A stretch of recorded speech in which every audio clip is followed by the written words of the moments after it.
I wanted to talk to you today about building Monzo's new payment experience. We launched this in April of this year, and we're here at a conference about collaboration. And I'm going to talk through the process, the collaborative process that led to that experience, the things that I learned along the way, not only about building product, but also my role as a designer in a cross-functional team in a fast-paced tech company. Cool. I'll start with my story, where I come from, and some things that are meaningful to me. I was born in a very small island in Africa. It's called São Tomé and Príncipe. A population of around 200,000 people, many of which are related. That sounds dodgy, but it's true. And I was there until I was 5 years old. And I moved to Lisbon, where I stayed until I was 11, so I have some Portuguese heritage as well. And I moved to London when I was about 11, and from 12 onwards, I've been living in London. What that story teaches me is that I've seen various different sides of the world. This is a picture of me posing to send a picture to my mum. She was living in Portugal when I was 5 years old. I think I was 5 at the time. And it's a fond memory of experiencing a very different version of life before I moved to Europe. I remember tasting my first apple, and a lot of those life experiences have given me a lot of perspective of the different views of life, and equally how similar we all are in various different ways.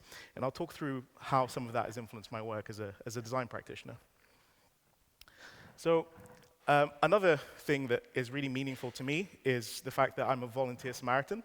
I've been a volunteer Samaritan for about 6 years. The story started when, in 2018, roughly, I went through a difficult breakup, and that experience made me revisit my experience with goals, because I had set myself the goal of being with this person for the rest of my life, and the breakup was quite challenging. So I sought help. I found Samaritans online. It was 24/7. It was a free service, and I called them, and I was mind blown by the conversation that I had. The person was very open. They didn't give me any advice. They asked me really good questions.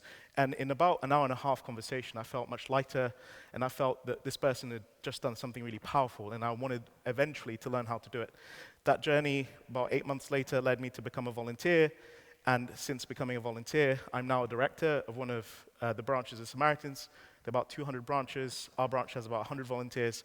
So this is another thing that I do outside of my work as a designer at Monzo. That work has led me to campaign around mental health, and specifically promoting and encouraging men to speak about their mental health. As someone from a community of people of color, speaking about your mental health, especially as a man, is very uncommon. And if you look at suicide rates, men are most likely to be successful in ending their lives than women are. So it's another thing that I'm really proud of that also influences my work when I think about inclusion, when I think about building products that encourage people to live better, more fulfilling lives. I also have a lot of my own personal journey in it. And that breakup I spoke about earlier, me and my partner did get back together after a year. We've been together for 13 years now, and she is sick and tired of hearing me tell this story. But it's part of my journey, and I tell it nonetheless. So about Monzo, for those of you who may not be customers or who may not be familiar with it, Monzo is a UK bank with 9 million customers. We're now one of the largest UK banks. We were founded in 2015. We were one of the first UK banks to be digital only. We don't have any brick and mortar branches. You can't go and print a statement and have a natter with a cashier or whoever's at the bank. But we wanted to build an experience that feels very human, feels very intuitive, and feels just like interacting with another human being who understands your needs, but it's all digital. It's all readily available for you. We started in 2015 as Monzo.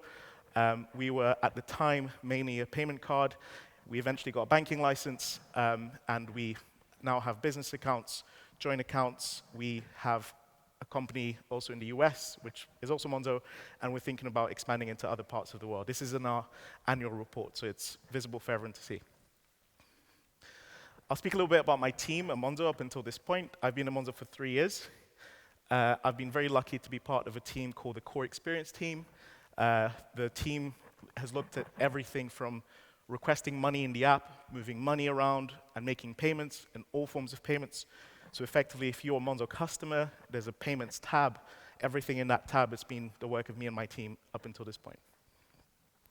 And I've been very fortunate to be part of this team. It's a team where me and other product leadership in the squad, in our squad, we had sort of a trio that we called the squad's leadership team, and it was formed of a designer, a product manager, and an engineering manager.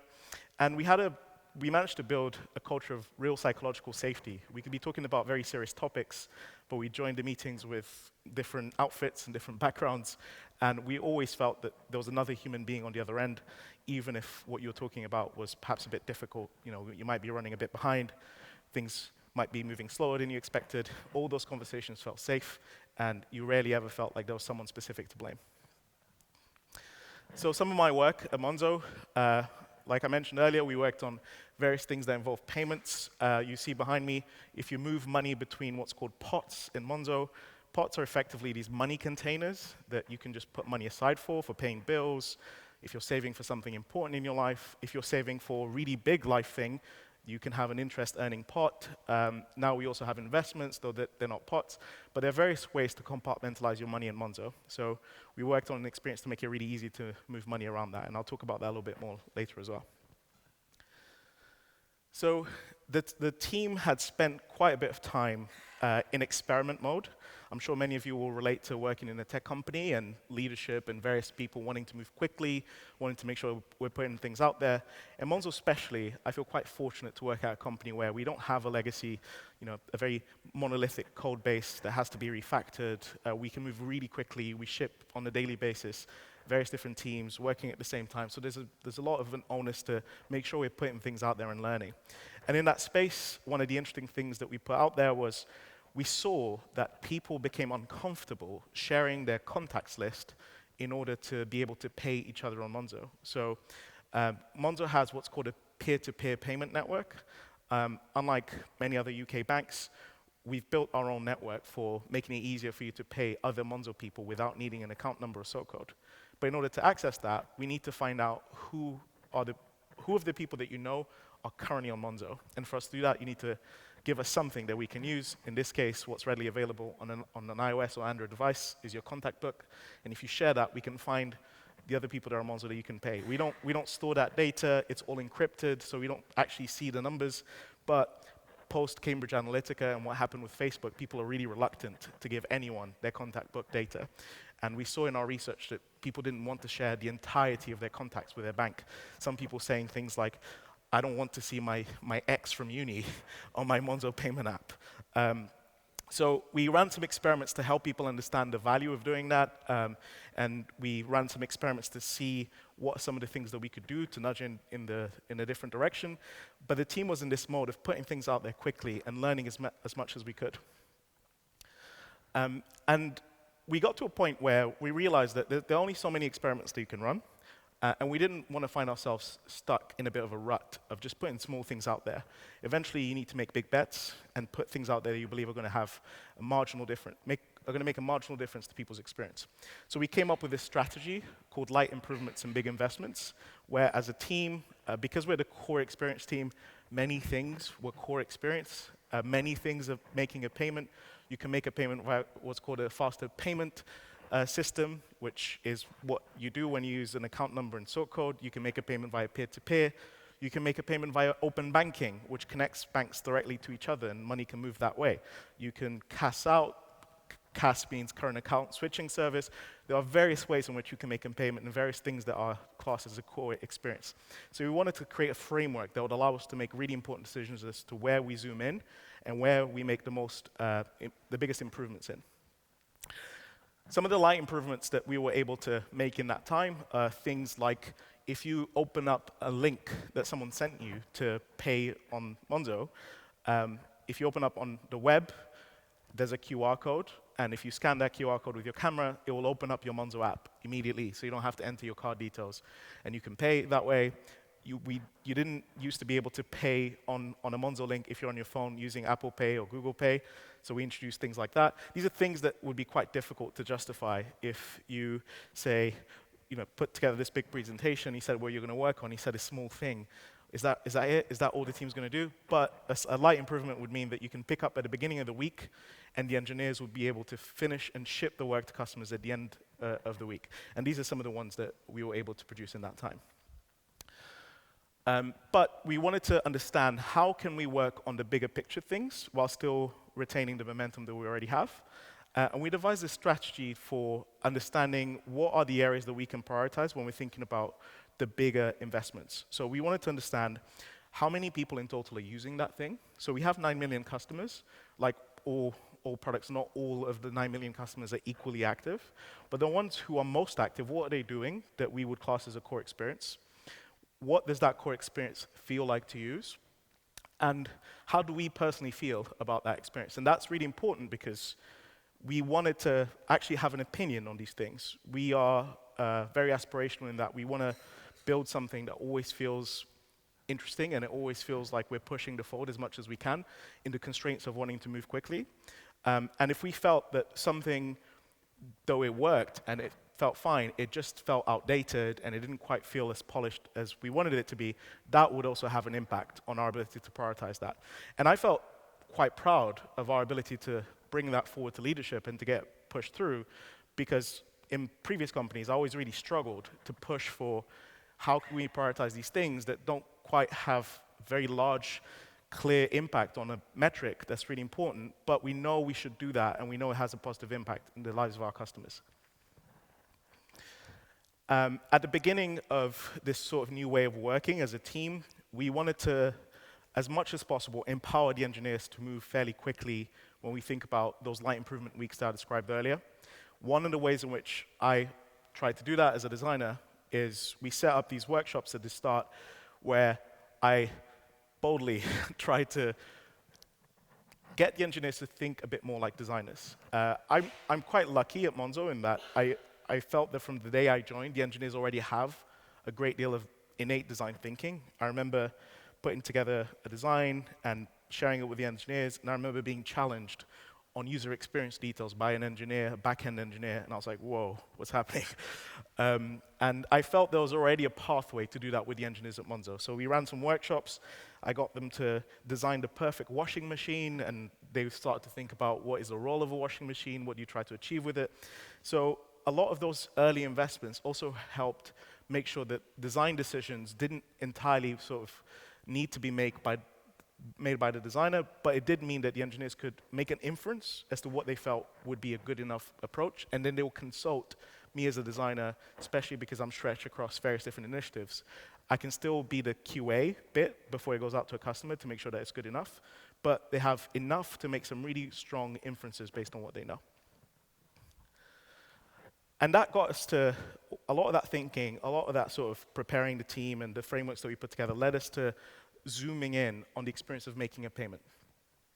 And the experience of making a payment is multifaceted. Firstly, it involves your experience of moving money within your account.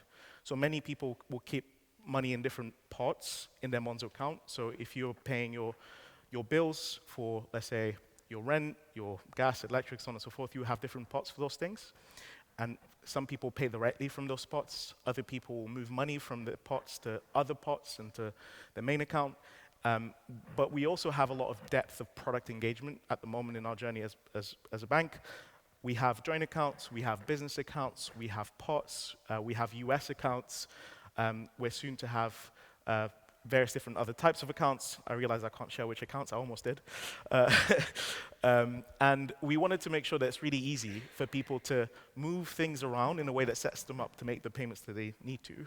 And though it felt quite simple, we realized just how complex it is to actually achieve that. And we ended up, as our first big investment, building up an experience that made it really easy to move money between anything and anything on Monzo. You can move money from your joint account to your business account, from your joint account to your pot, from your pot to your pot, and it became a really straightforward way for you to basically transport your money from anywhere in the app. And these laid really good foundations for being what we call a financial control center, which is Monzo's mission ultimately, and it was there from the very start when Monzo was founded. Tom Blomfield, one of our founders, when he pitched Monzo to investors, it was, we're going to build a financial control center for billions of people.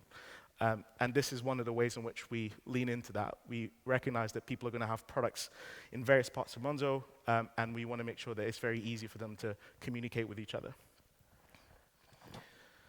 But we started to notice there was a bit of tension between product design and engineering. And specifically, though we'd invested a great deal in these ways to try and make the engineers as autonomous as possible, there were points where there were cracks, and those cracks manifested when the engineers felt that they were working on something they would really appreciate a view further ahead than the one that they had.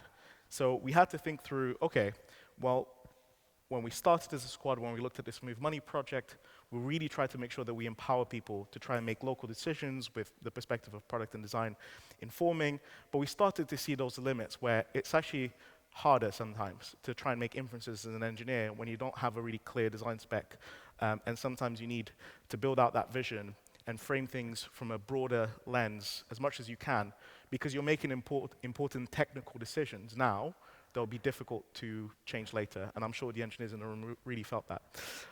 Well, I hope. And the reality is that product development in all companies will have human elements to it and human nuances that I'm hoping I'll talk through today. And I think in a conference about collaboration, I really think the value of coming to events like this is to learn from each other and to see the really honest stories that sometimes might be harder to write in a blog post, and in some ways can be quite revelatory and freeing for you as a practitioner to know the realities of other teams, even if they build cool things, the challenges they go through while they do that. So the previous payment experience, when you're making a payment in Monzo, like I mentioned earlier, there are two primary ways to make a payment. A faster payment service payment, which involves adding the full name of the account of the person you're paying, the sort code, which is usually a 6-digit number, and the account number, which is roughly an 8-digit number, but I learned that it can be longer sometimes, and or if they're a personal account or a business account. And all of those things are really important, because when it comes to the faster payment service, it's the most used payment system in the UK. It was founded a long time ago, and it's a really easy way for banks to send money to and from each other. The details you have to enter are a way for banks to make sure that the money is going to the right place. And if banks get that wrong, it's costly. It's costly for them because they are responsible for protecting their customers' money, and it's costly for the customers because even if they get their money back, it's time-consuming to contact people to try and get that money that you sent to the wrong account, and it can be overall a great use of everyone's time. So faster payment service has built around it a whole set of networks as well that make it really easy for customers to know they're paying the right people. And I'll talk through one of those additional systems in a bit. But we also knew that it needed to support what we called peer-to-peer payments, which is when you're paying a Monzo contact or someone else on Monzo without needing a sort code and account number. And that experience needed to work smoothly for that. It needed to work smoothly for when you're scheduling a payment to not take place now, but to take place in the future and to take place recurrently. And they also needed to make it really easy for you to get to the number you're looking for, so on and so forth. We understood that the thing that we were building now would be something that Monzo would also live with for a few years. And with the context that I shared earlier about the global expansion, the various different types of accounts that you can have, we also knew that this experience would have to work at scale with different currencies. It would have to work with different types of accounts, and we needed to bake in a system that was flexible enough to work with those different needs in the future, even though we didn't have a full view of all of those needs at the time. We created this Maslow's hierarchy of needs version of payments for ourselves. At the very base, we understood that when someone's sending money outside of their account, they need to feel safe and they need to trust that the money's going to the right place. We knew that they needed to feel that it's straightforward to make it happen. Account number, sort codes can be quite fiddly. You might message someone to send the account details and you get the WhatsApp message, and then you have to copy the WhatsApp message, maybe paste it on your notes and then select just the sort code. So that's not easy. So we wanted to find ways to make that really easy. We know it should feel fast, and fast is relative. If you're making a £5 payment for a friend for a coffee or for last night, dinner or something, then you want to just get out of the way and you want it to just go to your friend as quickly as possible. If you're making a payment of thousands of pounds to a solicitor for something related to your home, then you really want to triple check that everything is right, it's going to the right place, it's the right amount, and if anything happens, we can help you. So speed is a relative term there, and we wanted to be really mindful of that as well. We wanted it to also feel in places like it had flair, like it had something special to it. And I'll talk through what some of that looked like in practice. But effectively, the flair needed to be mindful of people's emotional states as well. If you're paying for something large in your life and significant, that might be quite exciting, quite daunting to see that much money leave your account. But equally, there are moments where you're making a payment and it's not something you're happy to make a payment for. You could be paying for a funeral. You could be paying for something that's quite profound to you and something you wish you didn't have to pay for. So we needed to create something that, though it has flair, it is mindful of the fact that this isn't always a good thing. We started sketching a great deal, and I really enjoyed the process that we went through to create the early ideas for this project. At the time, I'd finished reading Rick Rubin's The Creative Act, which I'm not sure how many of you have read it or have heard of it, but I highly recommend it as a book to learn through various ways to bring out creativity in people. Rick Rubin is a music producer and has done that a lot with musicians. And I tried to enact some of the things I learned from that book in my practice as a designer. So when I was working on these ideas with the product manager and the team, we went for long walks, we spoke about what was on our minds, and only after walking for about an hour and talking about various different things did we feel we were eager to get in front of a whiteboard. And then we get in front of that whiteboard and we just sketch down the most obvious idea. We then see what doesn't feel quite right, what doesn't feel like we're being brave enough with what we're testing and what we're putting out there, and we push it further and further and further, arguably sometimes too far, and you'll see why in a bit. We had a range of things that we wanted to achieve, about 12 things, one of which was confirmation of payee, which I'll talk through in a bit about exactly what that means. But we wanted to make it really easy for people to find the person they're paying, to get to the number they're looking for, to easily paste the account details, like I mentioned earlier, from WhatsApp. If you're copying and pasting a message, how does that feel really straightforward? So we had a really ambitious view of what we wanted to achieve in the time that we wanted to achieve it. We started to make progress quite quickly. One of the ways of working at Monzo generally is that you try to get to the working version as quickly as you can. Monzo has really wonderful ways to test products. We have what's called Monzo Labs, which anyone who's a Monzo customer can opt into. You can go in your app, you can go in Monzo Labs, in your settings, and you can switch early features on. You recognize that they're not perfect, they're unpolished, but it means that we start to get user feedback really, really early. We didn't do this at this stage, but we did switch it on for staff. So we could already start to get feedback from people within Monzo that were okay with testing something even less polished. And we very quickly started to get feedback from ourselves, from the team, and from other people at Monzo.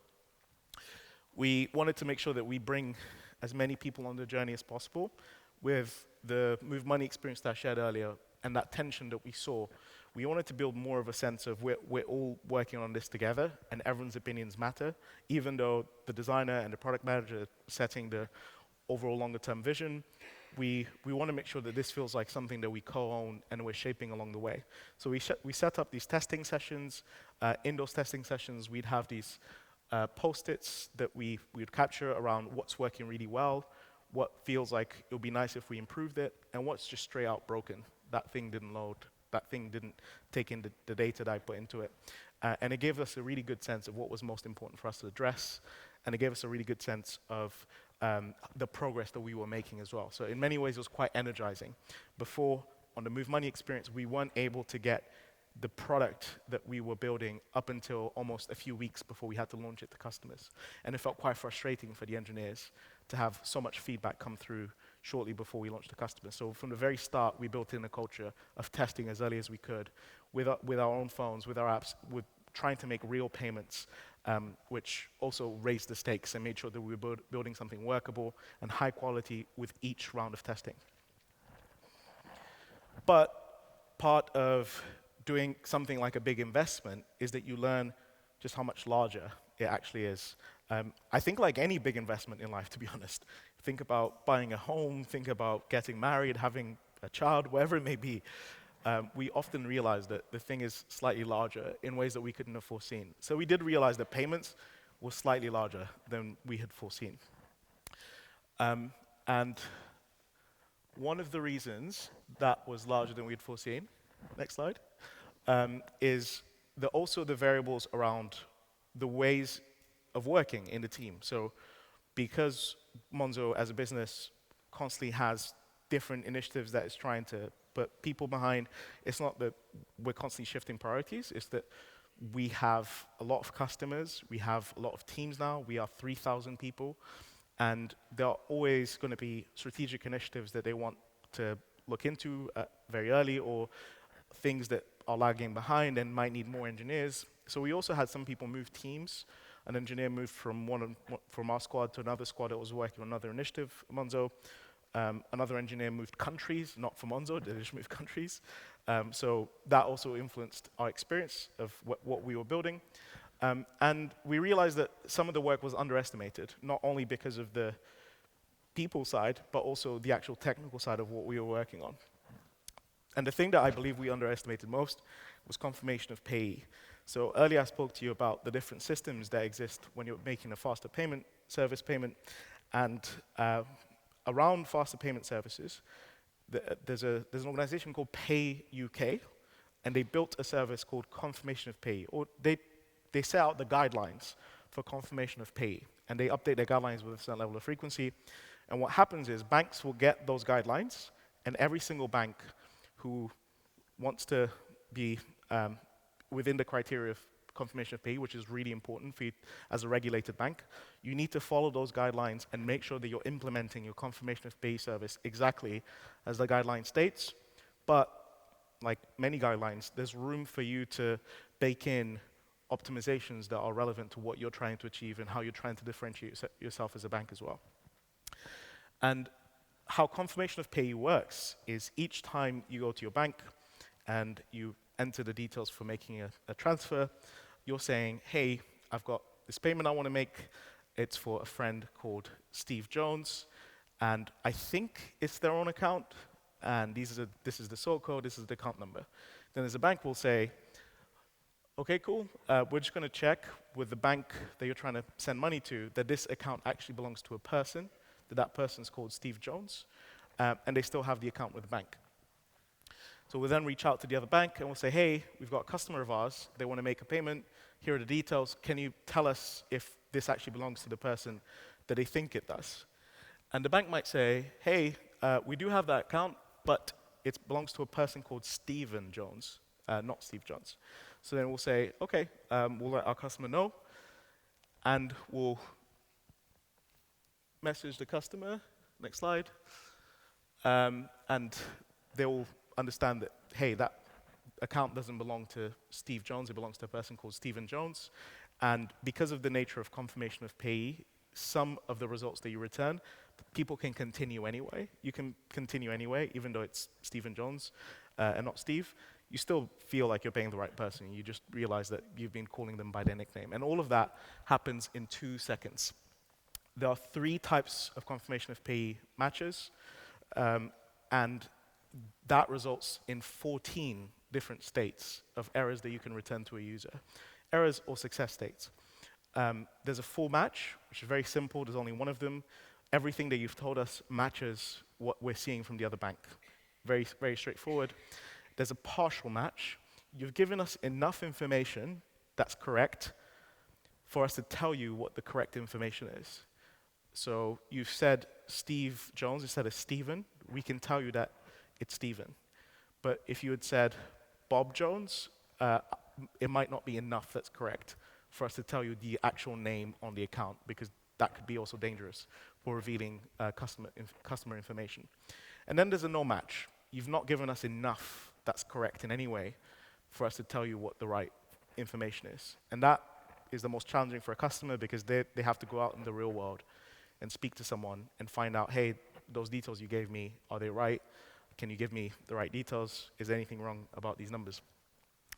And why is it massive? It's massive because it meant that we had a lot of dependencies in this part of the service that we couldn't get wrong. We had to read through pages and pages and pages of guidelines, and each time we get asked a question from someone in leadership, someone in compliance, we had to make sure that we could point to exactly the part of the guidelines that we were looking for, and we clearly mapped it all out in a very large Figma, the largest Figma I've had in my career, the kind of Figma that when you load up, it takes a while for everything to come up. And that became its own other project within this whole payment experience project. But on top of that, we also started to see some reprioritization happen in the company. So while we were building this project, our team would be no more by the end of the project. Not because we did a terrible job, but because of the ambitions that Monzo has for how it wants to continue growing. There are specific initiatives that it knew it had to put people behind sooner rather than later so that it can meet its specific financial goals as a company that's trying to expand globally. And that brought its own variable and its own pressure of what we needed to achieve. Because as a designer, I was both working suddenly on this core experience and trying to see it through to the finish line. And I was working on this new initiative in business banking, where I'm currently working, and thinking through also really complex problems and trying to divide not only my physical time, but my intellectual time in these different problem spaces. And we started to realize that some of the investments that we'd made with this new experience, one of which was to reduce the cognitive load that people would experience when they've made a payment. So today, in the Monzo app, if you make a payment, you're presented with a long list of categories. Categories are effectively a way for Monzo customers to budget. So if you are sending loads of payments and you see that lots of those payments are for eating out, then you can see that there's a trend, literally it's called trends in your app, and you can see, it can help you make decisions about where to shift your habits in a way that allows you to meet your financial goals. So we saw that not every customer was using categories in the way that we thought they were. So we wanted to reduce the real estate that part of the experience used, but we also didn't have a specific bit of information on the screen that let you know that your payment has gone through. So we wanted to introduce confirmation your payment has gone through, reduce the real estate the categories took, and make it really easy for you to move on. But we saw that some of the numbers weren't adding up. So effectively, the number of people that were using categories regularly as part of their experience with Monzo went down by about 10 to 30%. And that range is representative of the fact that we have an Android experience and an iOS experience. And that was a problem because these were people that had already shown interest in engaging with these category features that were important to their budgeting. So there might have been some confusion there of people not realizing that the list is still there, it's just behind a button. And we wanted to build a category recommendation engine that would make it really easy to suggest the right categories for you, but because of the team disbanding, that wasn't something that we were able to get in time to make this happen. So effectively, through what we learned in that experience, we had to revert to a kind of compromise of still having the confirmation there, but giving the categories more real estate, because there are also other teams who depended on the users interacting with those categories, and they were building features around budgeting and are still building features around budgeting where the categories are really important for. And there's an element of accepting that this big picture vision that you had with all of these little nooks and crannies and all of these bits of detail, you're not going to be able to ship every single thing. And on top of that, though you've already come to a point of acceptance with this thing that you felt was really important and was part of your vision of simplifying the experience, there's yet more that comes along the way.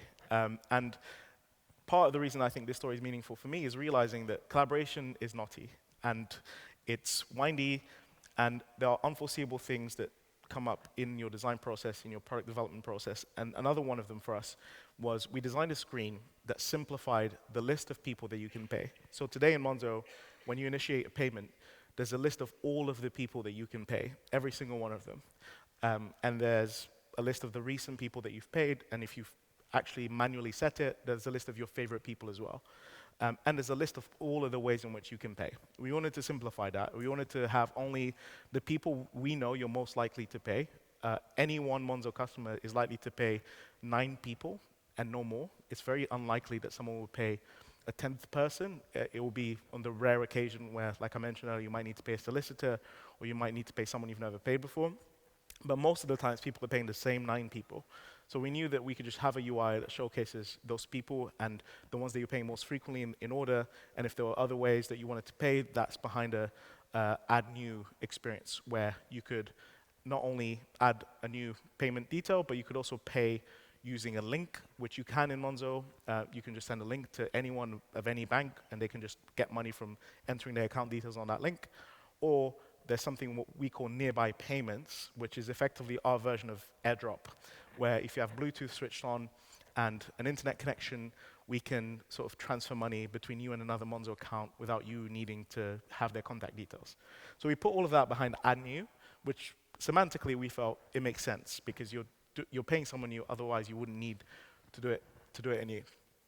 And we realized that it wasn't working either. So we saw a drop-off in the number of people that were moving through to nearby payments and paying by a link. So because of the timelines that we had to ruthlessly prioritize, and we had to descope this entire screen. So not only were we not able to iterate it, we had to completely descope it after it had already been built. And these are the things that actually ended up being able to be in a state where we could ship it. The ones in green made it to customers' hands. The ones in amber, some of which were built, but another team is now continuing that work and seeing it through to the finish line. And the ones in red, we're unlikely to do anytime soon. The results so far have shown us that one of the things that's been really interesting is that we introduced a new stage in the experience.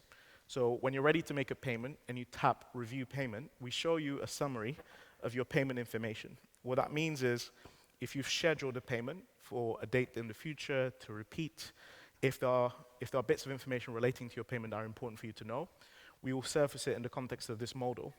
And though we added a screen, we saw that more people would go through to make a payment. So sometimes people would enter the flow, and then they'll go back to double check the details are actually right, and then they'll go forward again. But because we introduced the screen, they didn't need to do that anymore. So when they enter the flow, they'll be more likely to go through and making a payment. So that was a really good bit of friction that we learned from introducing a screen like that. We saw no effects to the key metrics that we cared about. We also really thought of this project as a qualitative improvement, and that pyramid that I showed you earlier was a way for us to ascertain, relative to what we're trying to achieve here, what do the qualitative results map back up to that pyramid that we created. And we saw that they did. So people describe feeling safe when they were making a payment. We introduced this feature that when all of the details match, when you're paying someone, there's a little green tick, and I'll show you what that looks like soon. We saw that people enjoyed the sound that's played, and I'll show you that soon. And a whole range of the other things that we'd invested in, we were seeing in the qualitative feedback that it was resonating with people. How we got that qualitative feedback is we effectively, after you've made a payment, we have in the home screen what's called a carousel, which is basically at the very top above your account card, there's a little component that asks you, hey, you've made a payment recently, how was it? And we do that with various other products. If you take out a loan, we'll ask you, how's your experience of taking out that loan? And we did the same thing with taking a payment, and we saw in a channel, we had a live Slack channel that would update with all of the feedback that would come through, and this is how we got that qualitative information. And with that view that I mentioned earlier about the journey that Monzo was going through, whilst we were wrapping up this project, another team already started to pick up the work that we built to use for another product experience. So if you bank with Monzo, you might know of a product called Flex. Flex is effectively an equivalent of buy now, pay later, but not quite. You can also historically look at your transactions and flex it, which basically means something that you might have spent, some kind of sporadic spending experience where you bought a new shirt and you now regret it. At the end of the month, you can flex it, and you can choose to pay it in 3 months or in 12 months, whenever it suits you. And the Flex team wanted to introduce a way to move money in your account and to make payments using Flex. So you could basically turn the credit into cash. And we were able to make that easy for the team through just using our experience, because it was already designed to support various different sources of payment and various different ways of paying. We also built something that works well for business accounts and allows us to expand internationally as well. And I wanted to show you what it all looks and feels like and what some of those investments manifested themselves as. One is, if the name doesn't match, every time you go and pay someone, we let you know that some of the details don't match. So we're playing the long game with these investments in a way. We're hoping that over time, people will expect to see a green tick when they go and pay someone. And each time they don't see a green tick, where they see some information isn't correct, there are ways in which you can choose to keep it, like someone's name, if you still want to keep the name as Steve and not Stephen. But if there are other details that are more serious, and if something has changed since the last time you paid someone, so for example, you could have paid someone like 3 months ago, and since that, they've moved banks. So the account that you're trying to pay no longer exists, and you will see that something's changed since the last time you made that payment. We made it really easy to correct the details at any time. So if you're seeing this thing that lets you know that something isn't quite right, we wanted to make it really easy for you to correct it from there and not have to like go back a step or edit something. We made it really easy to correct a name if we could tell you what the correct name is. So if we could tell you it's Stephen and not Steve, you just tap one button and we'll correct it for you and we'll carry on. You don't have to retype Stephen instead of Steve. We show you when all of the details match. We get really positive feedback from this. I really enjoy this when I use it, selfishly. I really like seeing all the ticks that let me know that I'm paying the right person. And that tick remains every time you're making a payment. You're reassured that you're still paying the right person. And we also made some above and beyond investments where because we are constantly testing the experience, it was a really good opportunity to test with screen readers. So I regularly tested on Android with TalkBack and on VoiceOver on iOS. And it meant that we were able to label everything really clearly on the screen. I think the contrast is not quite strong enough here. But in between what you see as the red person icon and below that, you see the person that they're paying. The red person icon means the account you're paying from. In between that icon and the icon below, there's a line. So for someone not using a screen reader, it's just a line with an arrow that lets you know visually you're paying from this account to this person. But if you hover over that line, when you're using a screen reader, it will tell you paying from this account, paying this person. So if we just play that. Schedule button. Editing £0. Edit box. Edit box. Reference. Monzo personal £1,287,874.32. Paying Pikachu from Monzo personal.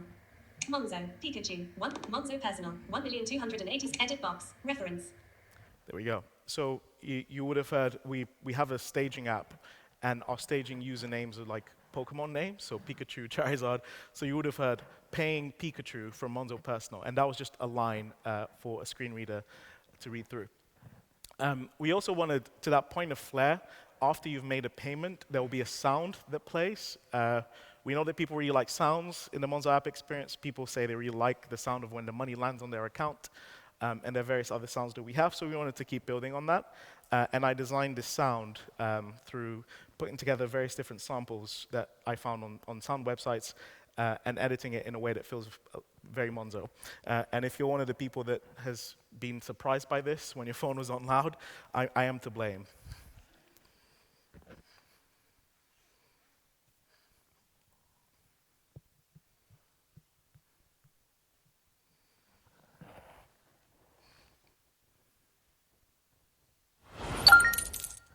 There we go. Hopefully that was worth the wait. One thing that I mentioned earlier that I'm really proud of as well, let's say you receive a WhatsApp message with all of the account details jumbled up in one message. What you can do is you can copy that entire message. You can go in the app where you're entering the account details. You can tap one button, and we'll find the sort code and account number in that message and paste it in the right fields. So you don't have to manually copy each specific thing. We can't do that with names, because names are a bit more complex. We can't know exactly what is a name, but we can do that with the numbers bit, which I would hope that a bank can do really well. And similar to what I've been saying throughout this conversation today is that every project has its ups and downs. And before I worked at Monzo, Monzo was perhaps up there with one of the dream companies I wanted to work at. And there can be the sense that they must be doing it better. They have such cool things in that product. They must have such mature ways of working, such mature product org, design org, so on and so forth. And while a lot of that is true, the fact that when human beings are collaborating, things still can go wrong, things can still be unforeseen, and there's miscommunication, there's prioritization changes, and so on and so forth. And I feel that even if collaboration isn't smooth, usually there's always an opportunity for good design. So though I showed you a list of 12 things, and there's a lens through which you can look at those 12 things and say, what a shame that you didn't ship all of it, we still shipped a lot of really great things that push the product forward, and to me, introduce design patterns to the banking system that I hope elevates the banking experience a little bit more. And that, to me, is a prime example of where, when we're in the midst of developing products, of creating things at work, and it can feel quite painful to see a lot of our hopes and dreams sometimes crushed. Think about what are those things that still made it through? What are those bits of good design that you were still able to create and put out there in the world and make things slightly better? And the reality is that no one has it all figured out. Your CEO doesn't have it all figured out. The product leader in your company doesn't have it all figured out. We are all navigating the complex world of competition, capitalism, so on and so forth. And often a lot of what we're making and creating are the best bets that we have at the time when we're making those bets, and sometimes we'll have to revisit them and iterate on them, just like we did with this payment experience. And my hope is that hearing all this, that the energy that you take from my talk and from hopefully a lot of the talks today is that you go forth and you create really good things for society, things that make it easier for someone who needs a screen reader to use a banking app or wherever it may be for you. You create things that make it easier for someone who looks like you to have access to something they didn't have before. So in the midst of the chaos of collaboration, there's always an opportunity to create good products that make society better for us all. Thank you.